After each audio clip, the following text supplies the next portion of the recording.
Hello everyone, I am Manisha. Welcome to Upward Study. तो आज हम द हिंदू का लेक्चर जो है वो स्टार्ट कर रहे हैं। ये 6 जुलाई का जो है वो द हिंदू का न्यूज़पेपर डिस्कशन रहेगा, जिसमें हम देखेंगे कि इम्पॉर्टेंट जो भी आर्टिकल्स हैं, जो भी एडिटोरियल्स में आए हैं, उनको हम डिस्कस करेंगे। फर्स्ट न्यूज़ हमारे पास है the relentless march of FPIs to the exit gate. तो ये वाला जो बेसिकली आर्टिकल है हमने पहले भी डिस्कस किया था, जब हम रुपी की वैल्यू का घटता हुआ देख रहे थे कि रुपी की वैल्यू गिर रही है। तो यहाँ पर FPI और FDI को हमने डिटेल में डिस्कस किया था। तो अभी बोल रहे हैं कि why are foreign portfolio investors exiting the Indian market, how has the Russia Ukraine war continued to this. मतलब कि इसके साथ में किसके साथ में ये जो रशिया और यूक्रेन की वॉर है ये किस तरह से इससे कनेक्टेड है, और उस सब के बारे में बात कर रहे हैं। तो बेसिकली जो फॉरेन पोर्टफोलियो इन्वेस्टर्स हैं, ये इनकी बात करें तो have been on a selling space in India June 2022 witness the worst sell off since March 2020 when India announce nationwide lockdown at 50,000 crore. तो बेसिकली हमने जब लॉकडाउन लगाया तो उसके बाद में हमें जो है वो इसके वर्स्ट इम्पैक्ट जो है वो देखने को मिल रहे हैं। इंडिया से जो FPI का इन्वेस्टमेंट P नोट्स के द्वारा जो होता था वो बहुत ही ज़्यादा गिर गया है, तो उसकी यहाँ पर बात कर रहे हैं। ठीक है, तो बोले कि when FPI sell their holdings and repatriate funds back to their home markets, the local currency takes a waiting with a weaker rupee, we have to shell out more funds to import the same unit of goods। यानी कि basically क्या होता है, आपके मैंने पहले भी आपको समझाया था कि जो FPI होता है वो क्या करता है, ये एक तरह से सेबी में जो है वो रजिस्टर्ड रहता है, और सेबी में ये रजिस्टर रहता है, और इसके द्वारा जो है यहाँ पर P नोट्स के ज़रिए इन्वेस्टमेंट किया जाता है। यानी कि ये जो बाहर से पैसा है बहुत ही ह्यूज अमाउंट में आता है, क्योंकि FPI में एंटर करना, एग्जिट करना बहुत ही ईजी रहता है। तो यहाँ से ये जो अपनी होम मार्केट की तरफ को ये पैसा चला गया है, उसके बारे में बात कर रहे हैं। तो post pandemic recovery in Indian economy has been uneven and as the industry was grappling with this challenge came Russia invasion of Ukraine, which led to the rise of global prices. Add to this mix the US Federal Reserve raising the benchmark interest rate starting March this year. All of these have made Indian asset risky। तो basically क्या हो गया है कि जैसे India में आपको पता है कि बहुत ज़्यादा स्कोप दिखाई पड़ रहा है, अभी बहुत ज़्यादा इन्वेस्टमेंट वगैरह हो रहा है। तो यहाँ पर जो है वो जो इन्वेस्टमेंट को हमने अट्रैक्ट कर रखा था, US ने जैसे ही जो है वो अपने इंटरेस्ट रेट को बढ़ाया, उनको चेंज किया, यहाँ से जो है वो पैसा इंडियन मार्केट से जाने लगा, और P नोट्स के जरिए जो आ रहा था वो यहाँ से बाहर को जाने लगा। इसी में जो आपकी रशिया और यूक्रेन वॉर है, इसने और ज़्यादा एडिशन जो है वो कर दिया, और इंडियन रुपी के जो रिस्क को जो है वो बढ़ा दिया है। ठीक है, नेक्स्ट हम देखते हैं कि इंडियन रुपी किस तरह से जा रहा है इंडियन मार्केट से। तो FPIs होते क्या है, FPI जो है वो क्या है कि ये वो फॉरेन पोर्टफोलियो इन्वेस्टर्स है, यानी कि फॉरेन से हमें कुछ इन्वेस्टमेंट मिल रहा है। ठीक है, those that invest funds in market outside their home turf, मतलब कि अपने कंट्री के बाहर जो है वो आउटसाइड मार्केट में ये इन्वेस्ट करते हैं। और बेसिकली अगर हम एक चीज़ देखें तो इसमें इन्वेस्टमेंट करना ईजी भी रहता है ना। तो ये आप इसको कंपेयर कर सकते हैं, जैसे हम देखें कि ये सिर्फ अपना प्रॉफिट देखेंगे, अपना प्रॉफिट देखेंगे, और वही उसी से इनको मतलब है, जहाँ पर इनको दिखेगा कि नहीं हमारा प्रॉफिट हो रहा है, उसी तरफ को ये इन्वेस्टमेंट को डायरेक्ट कर देते हैं। ठीक है, तो बोले कि their investment is typically include equities, bonds, mutual funds, ये सब चीज़ें जो है वो इनकी इन्वेस्टमेंट में आती हैं, and they are generally not active shareholders. तो एक्टिव शेयर होल्डर्स तो आपके FDI के थ्रू आते हैं। जैसे हमने LIC का 5% डिसइन्वेस्टमेंट किया, तो 5% हमने इसके शेयर जो है वो किसी को दे दी। तो अब उससे क्या हो गया, वो 5% शेयर का मालिकाना हक जो है वो रखता है। तो शेयर होल्डर जो है वो FDI के द्वारा जो है वो दी जाती है शेयर होल्डिंग। अब बोला कि ये क्या है, ये एक्टिव शेयर होल्डर्स नहीं होते हैं, and do not exert any control over the companies whose shares they hold. तो कोई भी उसके ऊपर कंट्रोल नहीं रखते हैं, and they the passive nature of their investment also allows them to enter or exit a stock will and with ease। तो मतलब कि वहाँ पर अपनी विल से आते हैं, अपनी इच्छा से जा सकते हैं, बड़ी आसानी से ये एंट्री भी ले सकते हैं और एग्जिट भी हो सकते हैं। ठीक है। तो बाकी हम देखते हैं कि आपका डिफरेंस क्या है एफडीआई और एफपीआई के बीच में, मेजर जो डिफरेंस है। अब देखो एफडीआई जो फॉरेन डायरेक्ट इन्वेस्टमेंट है, ये क्या है, ये लॉन्ग टर्म इन्वेस्टमेंट रहता है, क्योंकि इसमें आप शेयर खरीदते हैं, ठीक है, और शेयर बेचते हैं।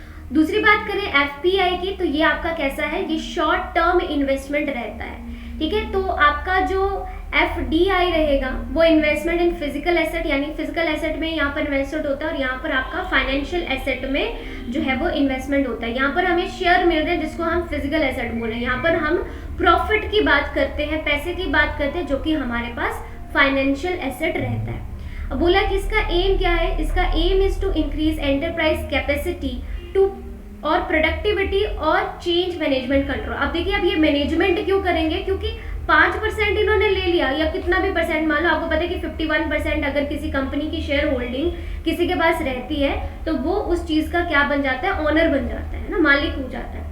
तो उसका जो है वो इसमें भी ध्यान रहता है कि मुझे शॉर्ट टर्म कंट्रोल नहीं करना है, मुझे शॉर्ट टर्म बेनिफिट नहीं चाहिए, मुझे लॉन्ग टर्म बेनिफिट चाहिए। तो उसके लिए वो एंटरप्राइज की कैपेसिटी को बढ़ाने की कोशिश करेगा, प्रोडक्टिविटी को इंक्रीज करने की कोशिश करेगा, और मैनेजमेंट कंट्रोल्स में भी ये कुछ ना कुछ चेंज जरूर करेगा।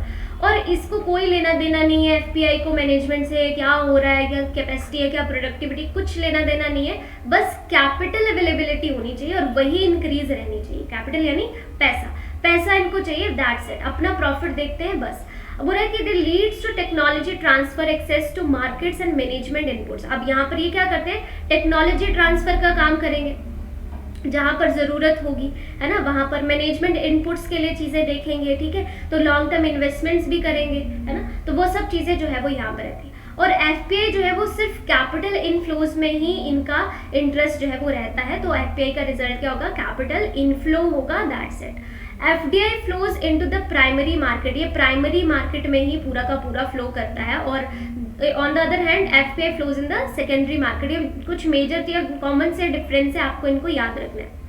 एंट्री एंड एग्जिट जो है वो एफडीआई में डिफिकल्ट रहता है, और हमने अभी भी ये पॉइंट देखा है कि यहाँ पर बहुत ही ईजी रहता है। एफडीआई जो है वो एलिजिबल है for profit of the company, कि वो जो प्रॉफिट होगा वो उसको ले सकता है खुद अपने हिसाब से, अपनी शेयर होल्डिंग के हिसाब से। एंड जो एफपीआई है वो कैपिटल गेन के लिए, जितना उसने लगाया उसके ऊपर उसको मिल गया तो ठीक है। It does not tend be speculative, but अगर हम इसकी बात करें तो यहाँ पर ये स्पेक्युलेटिव हो सकता है। Direct impact on employment of labour and wages यहाँ पर होंगी, और यहाँ पर no direct impact on employment and labour and wages. तो हमें ये नॉर्मल सी चीज़ देखती है, ठीक है। तो फ्लीइंग इंटरेस्ट इन मैनेजमेंट, यहाँ पर ये क्यों ही देखेगा सब चीज़ों को, तो वो सब चीज़ें आपकी रहती हैं। ये हमने नॉर्मल सा एक डिफरेंस देखा है एफडीआई और एफपीआई के बीच में। नेक्स्ट बात करते हैं, अब हो रहे हैं the status of China's belt and road initiative in south Asia. अब देखो आप सबको पता है कि चाइना जो है वो अपना बेल्ट एंड रोड इनिशिएटिव जो है वो लेकर के चल रहा है, ठीक है। तो पहले इसका जो है वो हम मैप देख लेते हैं कि बेसिकली यहाँ पर क्या बात कर रहे हैं। तो आप देख सकते हो कि ये जो बाय रोड जाएगा, इसका जो बाय रोड लिंक बन रहा है इसको ये बोलता है रोड, और जो बाय सी इसका जो लिंक बनाएगा उसको ये बोलता है बेल्ट। तो इसको हम रोड एंड बेल्ट इनिशिएटिव बोल सकते हैं। आप देख सकते हो इससे कौन कौन सी कंट्रीज जो है वो कनेक्टेड हैं, ठीक है। ये बांग्लादेश भी आपका कनेक्टेड दिख रहा है हमें, हनोई वाला एरिया है आपका, ठीक है। फिर श्रीलंका है, पाकिस्तान है, हमारे बहुत से नेबर्स जो है वो इस इनिशिएटिव का पार्ट है, ठीक है। तो हम अब बात करते हैं कि चाइना का रोड एंड बेल्ट इनिशिएटिव क्या है, वो सब चीज़ें क्या है। तो बोला what has been the progress of the BRI, मतलब इसी को हम बेल्ट एंड रोड इनिशिएटिव को बोल रहे हैं so far, and what have been the road blocks and challenges. तो क्या क्या चैलेंजेस इसके हैं। अगर हम 2013 की बात करें तो चाइनीज प्रेसिडेंट शी जिनपिंग जो है उन्होंने विजिट किया था कजाकिस्तान में, ये इंपॉर्टेंट पॉइंट्स हैं, ठीक है। तो कजाकिस्तान में उन्होंने विजिट किया था, उसके साथ में इंडोनेशिया। तो यहाँ पर इन्होंने एक्सप्रेस किया था कि ये जो है वो सिल्क रोड बनाना चाहते हैं, जो कि इकोनॉमिक बेल्ट की बात कर रहे थे, ठीक है। और 21st सेंचुरी में जो मैरीटाइम सिल्क रोड है to break the bottleneck of Asian connectivity, thus the Belt and Road Initiative was born.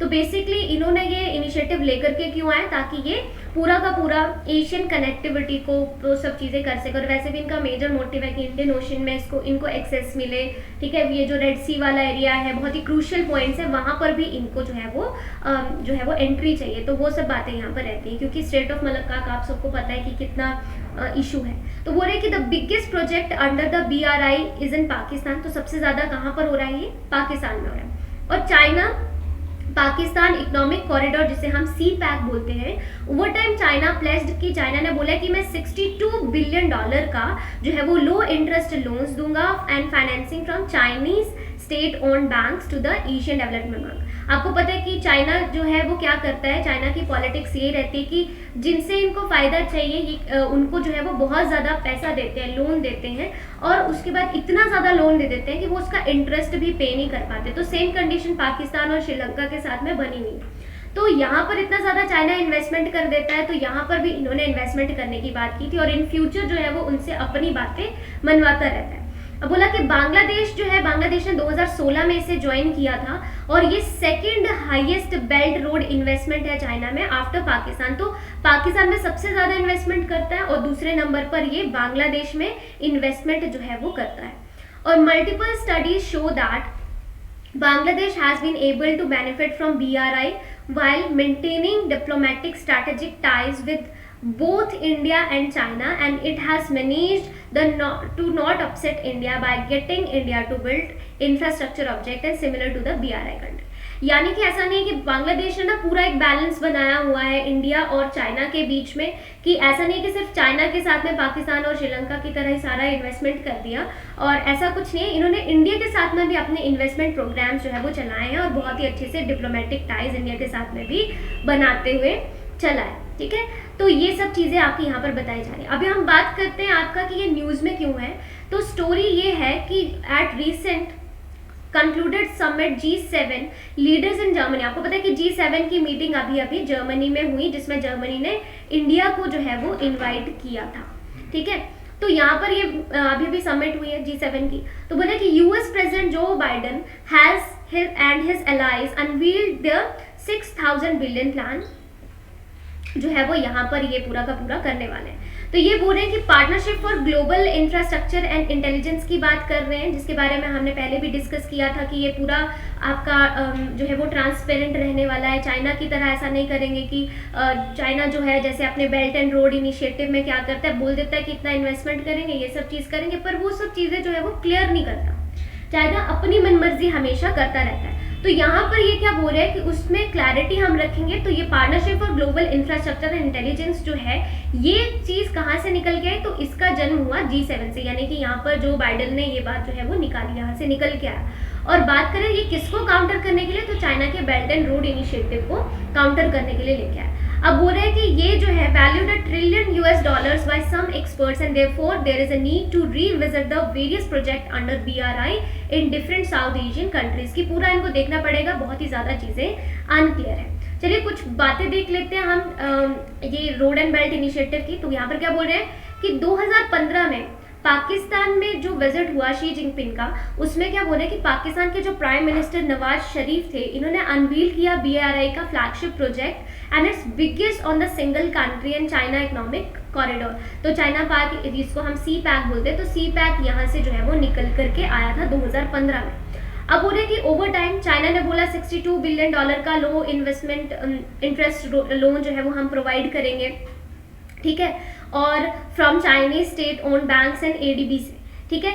तो यहाँ पर इनिशियली $46 बिलियन का ये जो है वो प्लेज किया गया। अब CPEC की बात करें तो ये बहुत से प्रोजेक्ट जो है वो यहाँ पर ट्रांसपोर्टेशन के, एनर्जी के, कम्युनिकेशन सिस्टम के चलाने की बात करते हैं, ठीक है, सेपरेटली।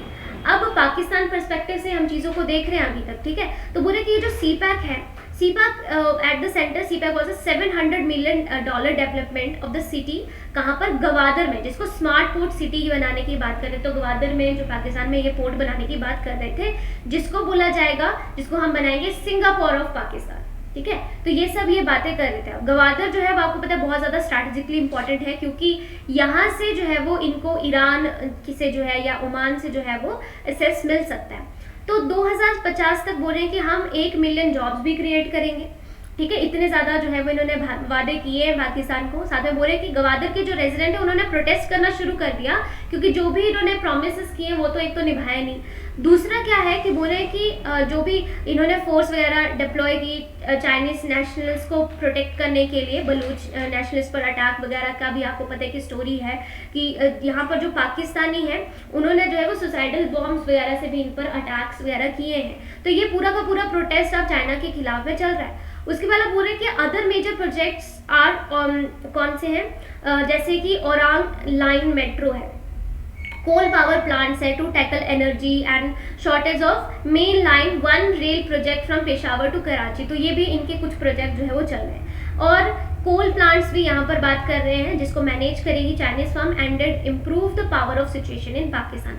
अगर हम यहाँ पर प्रोटेस्ट की बात कर रहे हैं तो मैं आपको एक और चीज़ बता दूं कि प्रोटेस्ट का कारण सिर्फ यही नहीं कि उन्होंने वादे किए और पूरे नहीं किए, एक ये भी इसकी वजह बताई जाती है कि जो चाइना है ये कहीं पर भी किसी कंट्री में कोई भी इन्वेस्टमेंट करेगा, कोई भी प्रोजेक्ट लगाएगा तो उसमें जो है वो अपने चाइनीज नेशनलिस्ट को ही लेकर के जाता है कि उन्हीं को जॉब वगैरह देगा। उस कंट्री का जो है वो कुछ भी डायरेक्टली अगर हम देखें तो भला होता नहीं है। तो वो सब चीज़ें भी एक कारण है। अब बोला in May this year Chinese power firms operating in Pakistan threaten to close if the latter did not pay dues worth 300 billion in Pakistani rupees, approximately 1.5 billion dollar के बराबर है। तो यहाँ पर इनको जो है वो खत्म पूरा का पूरा ये सिस्टम जो है वो करना पड़ा, यानी कि पूरा खतरे में पड़ा हुआ है ये BRI इनिशिएटिव जिसकी हम बात कर रहे हैं। श्रीलंका की बात करें तो श्रीलंका के साथ में भी सेम इनकी ऐसी ही कुछ स्टोरी है। तो क्या बोल रहे हैं कि मल्टीपल इंफ्रास्ट्रक्चर प्रोजेक्ट वहां पर भी चलाए गए, finance by China, came under the fold of BRI after it was launched in 2013। तो 2013 से यहाँ पर जो है वो प्रोजेक्ट चलाने की इन्होंने बात कर दी। बात करते हैं हम्बनटोटा पोर्ट की। देखिए हम्बनटोटा पोर्ट की यहाँ पर मैंने जो पिक्चर डाली है वो डाली जो द हिंदू की है। मैप लोकेशन मैंने इसकी नहीं डाली है, तो आप एक बार कोशिश करना कि आप इसका मैप देख लेना, ठीक है, हम्बनटोटा पोर्ट का कि कहाँ पर ये सिचुएटेड है श्रीलंका में। अब ये पोर्ट है, ये इसकी अगर हम बात करें, this port had always been secondary to the busy Colombo port until the latter run out of capacity. तो यहाँ पर बहुत ज़्यादा बिजीएस्ट पोर्ट ये हुआ करता था। अब यहाँ पर बात करते हैं कि Sri Lankan government took $1.4 billion in Chinese loan for the port expansion कि इसको हमने ठीक करना है, unable to service the huge loan and incurring $300 million losses due to the delays in the government handed Hambantota port to the Chinese state। मतलब कि loan बहुत ज़्यादा ले लिया, उसको चुका नहीं पाए, तो फिर यहाँ पर चाइना ने क्या बोल दिया कि नहीं आपको जो है वो पैसे देने की कोई ज़रूरत नहीं है, हमें बदले में एक चीज़ चाहिए। अब क्या चीज़ चाहिए बदले में कि हम्बनटोटा पोर्ट से वो भी 99 ईयर्स तक आप उसे हमें लीज पर देते। तो 2017 में इन्होंने जो है वो ये पोर्ट जो है वो लीज पर ले लिया, ठीक है। तो वो सब चीज़ें चली। अब बोले कि are there project in Afghanistan, yes of course Afghanistan में भी क्या चीज़ें चल रही हैं। Afghanistan has not comprehensively been bought into BRI despite एक मेमोरेंडम ऑफ अंडरस्टैंडिंग यहाँ पर साइन हुआ है जो कि 2016 में हुआ था, ठीक है। तो बोला कि China had promise investment of worth $100 million in Afghanistan which is small in comparison to the जो बाकी साउथ एशियन कंट्रीज से मुकाबले जो कि बहुत ही ज़्यादा कम है, पर ये ठीक है कि $100 मिलियन का इन्वेस्टमेंट करने की बात कर रहे हैं। अब ये जो प्रोजेक्ट है इसको बेसिकली आगे बढ़ करके कुछ किया नहीं, क्योंकि वैसे भी आपका तालिबान ने जो है वो लास्ट ईयर टेक ओवर कर लिया, तो उसके बाद में सब कुछ जो है वो ठंडे बस्ते में चला गया। अब बात करते हैं मालदीव्स की। तो मालदीव्स की क्या कहानी है, तो यहाँ पर बोले कि 2 kilometre long China Maldives friendship bridge जो कि $200 मिलियन की बात कर रहे हैं, ये 4 लेन ब्रिज बनाने की यहाँ पर बात कर रहे हैं। तो most of China's investment the Maldives happened under the former president जो अब्दुल्ला यमीन है, ये प्रो चाइनीज थे, ठीक है। मालदीव के ये प्रो चाइनीज प्रेसिडेंट थे, तो उसके बाद में उन्हीं के अंडर जो है वो सब चाइना के लिए काम किया गया है, चाइना के साथ में मिल करके। फिर उसके बाद इनका जो है वो ऑपोजिशन बढ़ता गया और यहाँ पर तख्ता पलट हुआ और फिर मिस्टर यमीन जो है वो प्रेसिडेंट बन करके आते हैं जो कि प्रो इंडिया है 2018 में। तो बोल रहे हैं कि on the over years opposition project grew against the large boring from China, कितना ज़्यादा बोरो कर रहे हैं, हमारा श्रीलंका की तरह ही हाल हो जाएगा। तो यहाँ पर तख्ता पलट होता है और यमीन जो है वो यहाँ पर हार जाते हैं और 2018 में ये सब चीज़ें होती है। तो फिर उसके बाद इब्राहिम सोली जो है वो नए प्रेसिडेंट बनते हैं। तो इब्राहिम सोली ने जो है वो यहाँ पर इनकी जो पॉलिसी है वो है इंडिया फर्स्ट पॉलिसी, यानी प्रो इंडिया है ये तो चाइना के साथ में ज़्यादा इनका नहीं है। तो बोले कि India has also in recent year sought greater ties with Maldives. हम अपने रिश्ते सुधारने की बात करें, क्योंकि हमारे जो प्राइम मिनिस्टर जी हैं उनकी पॉलिसी कौन सी चल रही है, नेबरहुड फर्स्ट पॉलिसी, तो उसके तहत हम अपने नेबर्स के साथ में अच्छा रिलेशन बनाने की बात कर रहे हैं। बांग्लादेश का मैंने अभी आपको बताया कि बांग्लादेश ने ठीक है कि सारा जो है वो इन्वेस्टमेंट जो भी इनकी कंट्री में चल रहा है वो प्रो चाइना नहीं है कम्प्लीटली, इन्होंने एक बैलेंस बना करके रखा है। इंडिया के साथ में भी चीज़ें ये कर रहे हैं। आपको याद रखना है कि बांग्लादेश के बारे में हमने एक चीज़ पढ़ी है कि पाकिस्तान के बाद में BRI के अंडर जो है वो सबसे ज़्यादा इन्वेस्टमेंट कहाँ, तो बांग्लादेश में, तो सेकेंड हाईएस्ट इन्वेस्टमेंट है। नेक्स्ट न्यूज़ है, काफ़ी ज़्यादा कॉन्ट्रोवर्सी में रही है। तो क्या बोल रहे हैं कि फिल्म मेकर बुक्ड फॉर एलिस इंसल्ट टू DT। बेसिकली हुआ क्या है कि ये जो पर्सनालिटी हैं, ये लीना मलिक-मिलाई इनका नाम है, मलिक-लाई, ठीक है। तो ये बेसिकली एक फिल्म मेकर है। इन्होंने रिसेंटली जो है वो यहाँ पर एक पोस्टर जारी किया जिसमें गॉडेस काली को इन्होंने जो है वो सिगरेट के साथ में दिखाया और LGBT का झंडा लिए हुए दिखाया। तो LGBT को सपोर्ट करना इज़ गुड थिंग, बट ये जो पूरा का पूरा धर्म के साथ में एक ऐसी चीज़ है तो उसको जो है वो कंडेम कर रहे हैं। और एक और चीज़ यहाँ पर सोचने वाली बात है कि जब नूपुर शर्मा एक स्टेटमेंट देती हैं तो उसके ऊपर जो है वो एक तरह से इतना बड़ा बवाल क्रिएट हो जाता है, तो उसके बाद में ऐसी चीज़ें होना जो है वो एक तरह से अच्छी बात नहीं है, ये देश को एक गलत डायरेक्शन में ले जाने की बात है। और अगर एक और एस्पेक्ट से सोचा जाए तो इन पर्सनालिटी को आपने पहले 9 के बारे में कभी सुना होगा कि ये भी कोई फिल्म मेकर है। तो बेसिकली ये क्या है, पब्लिसिटी स्टंट होते हैं कि ऐसा कुछ कर दो तो फिर हर जगह मतलब एक तरह से बिना पैसा खर्चे ही प्रमोशन हो जाता है, सबको इसके बारे में अवेयरनेस हो जाती है, पता चल जाता है, तो वो सब चीज़ें, और ये उसके पीछे जो है वो ये एक मतलब अच्छी चीज़ नहीं निकल के आ रही है। नेक्स्ट बात करते हैं कि UP asked Russian actors to perform Ramlila. So basically क्या हुआ कि एक बात कर रहे हैं कि जो रशियन एक्टर्स थे वो पहले भी रामलीला जो है वो यहाँ पर परफॉर्म करते थे, ठीक है।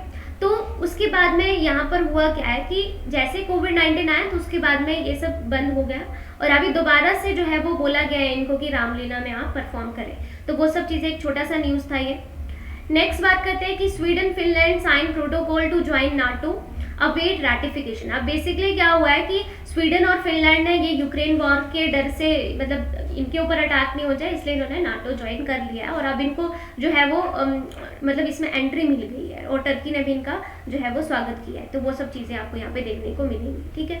तो ये छोटा सा न्यूज़ है, इसके बारे में मैं आपको डिटेल में पूरा आर्टिकल डिस्कस कर दूंगी, ठीक है। जब मुझे टाइम मिलेगा मैं पूरा आर्टिकल इसके बारे में डिस्कस कर दूंगी।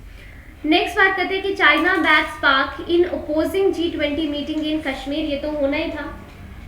तो चाइना और पाकिस्तान की जो है वो चाहे जितनी मर्जी आपस में दुश्मनी चलती हो, जब इंडिया की बात आती है तो एक हो जाते हैं दोनों। तो बात क्या कर रहे हैं कि इन्होंने जो G20 की मीटिंग होगी अभी 2023 में, तो उसकी हम बात कर रहे हैं तो वो इंडिया में होने वाली है। तो इंडिया में ये होगी दिल्ली में, पर ये जो मीटिंग है ये सिर्फ दिल्ली में ही नहीं होगी, ये कुछ और प्लेसेस पर भी होती है। तो जैसे जो कश्मीर में मीटिंग होने वाली है उसको जो है वो ये अपोज कर रहे हैं, तो चाइना ने इसका साथ दिया। तो China has called the G20 a premier forum and economic and financial corporation, तो उसकी बात जो है वो ये कर रहे हैं यहाँ पर, ठीक है। तो बात करते हैं इसकी। तो बोला कि दो statement came even the Chinese government has held the completion of first major hydro power project, जो कि ये CPEC के अंडर हमारी झेलम रिवर के ऊपर बना रहे हैं। और ये झेलम रिवर के ऊपर बना पाए just because of our Indus water treaty. Indus water treaty ये मोस्ट सक्सेसफुल ट्रीटी है क्योंकि हम पाकिस्तान या चाइना की तरह जो है वो गंदी हरकतें करते नहीं है। एक तरह से अगर हम नॉर्मली ये चीज़ देखें कि जैसे अगर मान लें कि जो इंडिया की सिचुएशन है यहाँ पर अगर पाकिस्तान होता आगे और इंडिया पीछे होता तो हमें पानी के लिए कितनी दिक्कतें देखने को मिलती। बट इंडिया जो है वो एक बहुत ही रिस्पॉन्सिबल कंट्री है, हम ऐसा कुछ करते नहीं है। तो हमने जो है वो इस ट्रीटी के अंडर इनको ये झेलम के ऊपर ये जो फर्स्ट हाइड्रो प्रोजेक्ट को कंप्लीट होने दिया बिना किसी रुकावट के। इसके बावजूद जो है वो ये स्टेटमेंट निकल करके आती है, ठीक है। तो बोल रहे हैं कि ये कश्मीर को ये पूरा का पूरा वो करते हैं, अपोज करते हैं। बोला holding G20 related meetings there, the main summit in 2023 is expected to be held in New Delhi. New Delhi में जो है वो ये होगी, आपको मैंने बताया, और कुछ और भी जगहों पर ये होगी।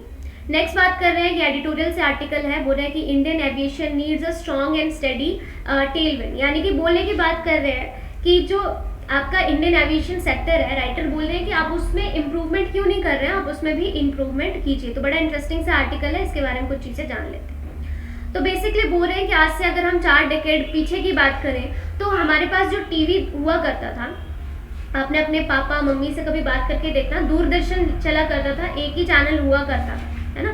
तो दूरदर्शन पर 1 या 2-3 प्रोग्राम जो है वो मेजरली आया करते थे और ज़्यादा नहीं, और या फिर एक मेट्रो चैनल होता था। तो ये चैनल जो है वो हुआ करते थे। वैसे अगर आप बात करें तो आपके, चाहे हम किसी व्हीकल की बात करते हैं, मोटरसाइकिल की बात करते हैं, उसके भी 2-3 ब्रांड ही हुआ करते थे, है ना। तो मतलब कार्स के भी ऐसा ही था, हर एक चीज़ का ऐसा था। पर टाइम के साथ साथ में डेवलपमेंट हुआ। पहले कार्टून के भी 1-2 ही जो है वो हुआ करते थे, पर बाद में क्या धीरे धीरे करके जो है वो डेवलपमेंट होता गया। तो बोले कि 2 airlines, air India and Indian Airlines and bunch of crumbling public sector for airports. तो यहाँ पर बात करें कि नहीं, यहाँ पर हमने इस सेक्टर में क्यों नहीं डेवलपमेंट किया, बाकी सब सेक्टर में हमने कर लिया। बोले for cited reform ushered by, कौन लेके आए थे, PV Narasimha Rao, who was ably assisted by, जिनको असिस्ट किया था मनमोहन सिंह ने, और इसको आगे फर्दर कौन लेकर गया, राजीव गांधी और अटल बिहारी वाजपेयी जी, और आगे लेकर के आए। और इस समय अगर हम देखें तो इंडिया में 500 टेलीविजन चैनल हैं, तो 500 से भी ज़्यादा टेलीविजन चैनल हैं, 200 से अधिक ऑटोमोबाइल्स हैं एंड 15 टू व्हीलर मैन्युफैक्चरर्स हैं। तो ये सब चीज़ें यहाँ पर रिवॉल्व हुई हैं, तो इनका प्लॉरिफिकेशन हुआ, ये सब चीज़ें हुई। तो फिर यहाँ पर हमने इन चीज़ों को कैसे पीछे छोड़ दिया कि हमें इस सेक्टर में भी आगे बढ़ना था। अगर आप एक चीज़ सोचें ना, तो ध्यान से देखें कि मान लो गाँव में सब गरीब नहीं होते, ऐसा नहीं होता है कि सारे के सारे लोग गरीब हों।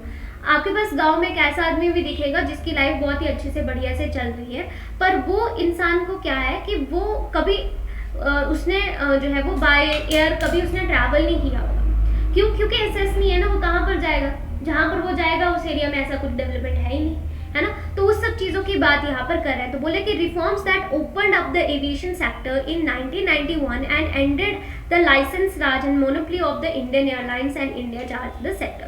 तो बोलते हैं कि ये 1991 में जो है वो कुछ रिफॉर्म्स लेकर के आया और उनका जो लाइसेंस वगैरह राज चलता था उसको जो है वो उन्होंने कैंसिल किया। A slew to private sector airlines were given the license to fly, but 2 jet airways, the Sahara, survived, resulting the incartelization। तो यहाँ पर जो है वो इसकी बात करें कि 2 जो आपके एयरलाइंस हैं उनको जो है वो लाइसेंस दिया गया और बाकी ये जो है वो आपके सर्वाइव करके। बोल रहे कि the number of Indians who by air tickets in a year, तो कितने हैं, 140 मिलियन। आप सोचिए 140 मिलियन, आपको लग रहा हो कि बहुत ज़्यादा है, बहुत ज़्यादा नहीं है। हमारे यहाँ पर इतने ज़्यादा पोर्ट होने के बावजूद सिर्फ 140 मिलियन लोग ही हैं जो कि कोविड-19 से पहले बाय एयर ट्रैवल करते थे, तो बहुत कम लोग हैं, ठीक है।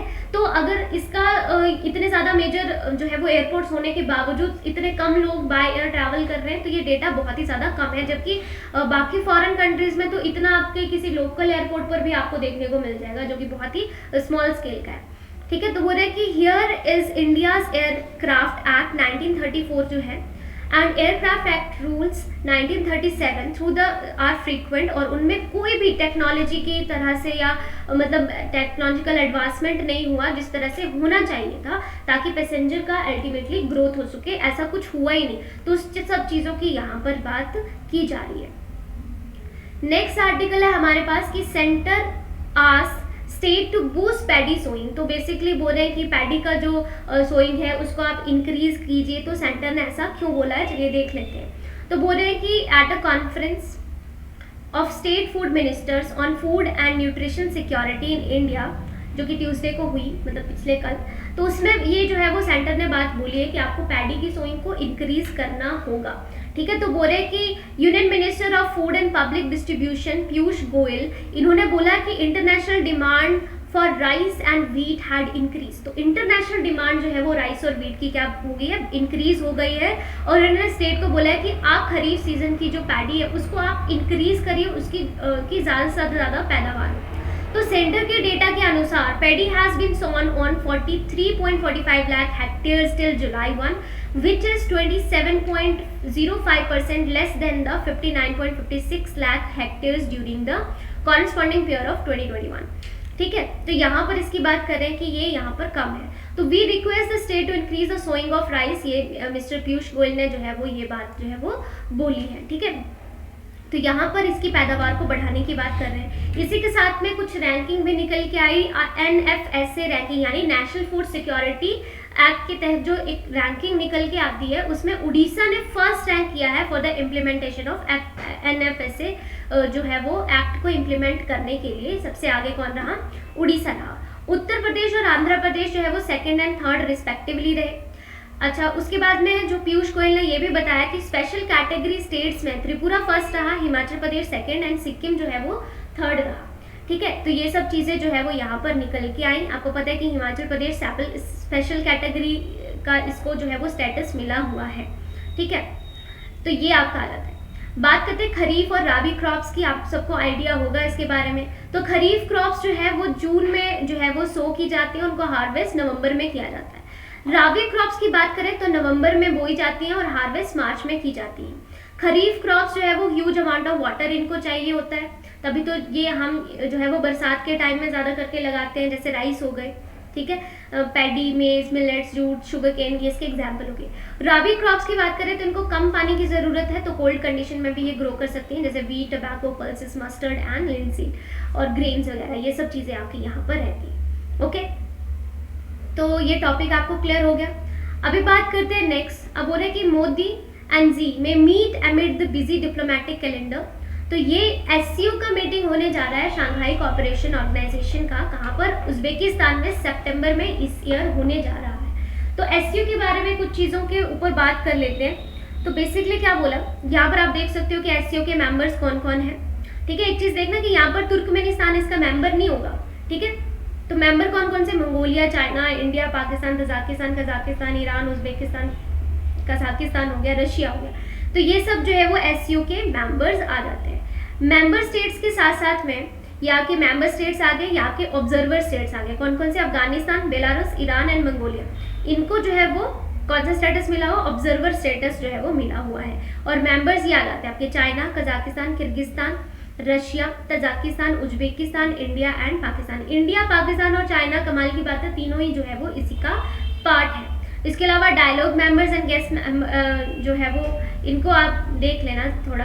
ठीक है, और हाँ ये चीज़ भी है आपका कि जो SCO है वो खुद एक ऑब्जर्वर का स्टेटस इसको मिला हुआ है यूनाइटेड नेशन के अंडर। ठीक है, UN का ऑब्जर्वर स्टेटस को मिला हुआ है। SCO की बात कर ले, इसका हेडक्वार्टर बीजिंग चाइना में है और ये फाउंड हुई थी 15 जून 2001 को। ठीक है, अच्छा, और इसके फाउंडर्स आपने देख लेने कौन कौन इसके फाउंडिंग मेंबर थे। तो China, Russia, Uzbekistan, Kazakhstan, Tajikistan and Kyrgyzstan इसके फाउंडिंग मेंबर रहे।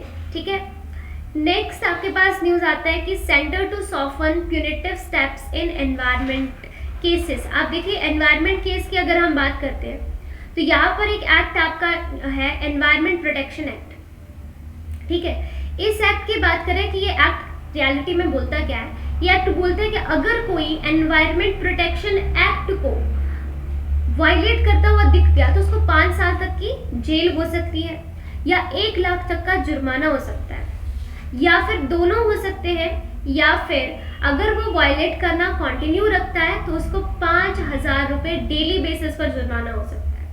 तो ये बहुत ही स्ट्रिक्ट एक्शन है, या फिर 7 साल की जेल का भी यहाँ पर प्रावधान है।